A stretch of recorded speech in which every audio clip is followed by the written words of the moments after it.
Have you ever stopped to think that the end of something might actually be its beginning? Today, we're going to explore this really cool idea that opposite extremes don't always push each other away. Sometimes they actually loop all the way around and become the exact same thing. So let's just start with this question right here. What if the finish line was also the starting block?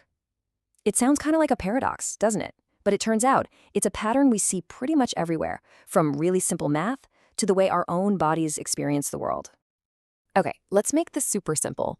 Just picture a circle. You start at 0 degrees, right? You go all the way around, 360 degrees, and where do you end up?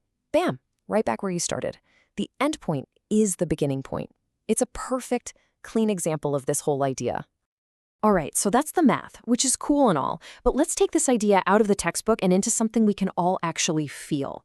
You're about to see that the limits of our own senses follow this exact same circular logic. This is where things get really wild. Imagine you touch a sizzling hot pan. It burns, right? We all know that feeling. Now picture touching a piece of metal that's been in a deep freezer, just unbelievably cold. The sensation is, well, it's surprisingly similar. It kind of sticks to your skin, and it causes a burn. Extreme heat and extreme cold, two total opposites, leading to the same damaging result. And the same thing happens with our sight. I mean, if you're in a pitch black room, you see nothing, complete darkness. But what happens if you stare at something incredibly bright, like a camera flash or, the sun? You're blinded. So a total lack of light and a massive overload of light both have the exact same effect. You can't see. So you're starting to see the pattern here, right? This isn't just a bunch of random coincidences. Our senses are basically designed to operate within a specific range, and when you push to the extreme on either side of that range, things start to get weirdly similar. And this even applies to focus. Think about it. Look at a mountain way off on the horizon. It's a blur. You can't really make out the details. Now hold your finger right up close to your eye. It's also a blur. Too far and too close both give you the same fuzzy, out-of-focus image. We've covered touch and sight, so what about hearing? Well, our ears work the exact same way. They're tuned to pick up a very specific range of frequencies, and if a sound is too low or way too high for us, it might as well just be silence. Think about a dog whistle. That frequency is so high-pitched that we can't hear a thing. It's totally silent to us. But on the complete other end of the spectrum, you have elephants. They communicate with these deep rumbles that are too low for our ears to perceive.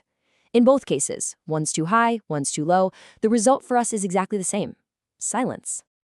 So this clearly isn't just some quirk of how humans perceive things. This pattern is woven right into the fabric of the natural world. Let's zoom out from our own senses for a minute and look at the great big cycles that shape our entire planet.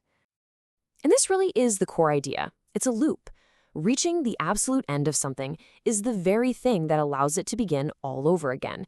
It's a pattern you see in so many natural processes, where that endpoint just eventually circles right back to the start. Just think about it for a second. The deepest, darkest moment of the night is the very point that gives way to the dawn. The end of night is the beginning of morning. And it's the same with the seasons. The coldest, harshest point of winter is the turning point that leads to spring. It's this beautiful, continuous cycle where every end is a brand new beginning. So we've seen this pattern in math, in our own senses, and in the grand cycles of nature. Now, let's think about how you can use this idea to maybe look at the world a little bit differently. The real takeaway here is that this isn't just a collection of neat little coincidences. It really seems to be a fundamental rule of how the universe works.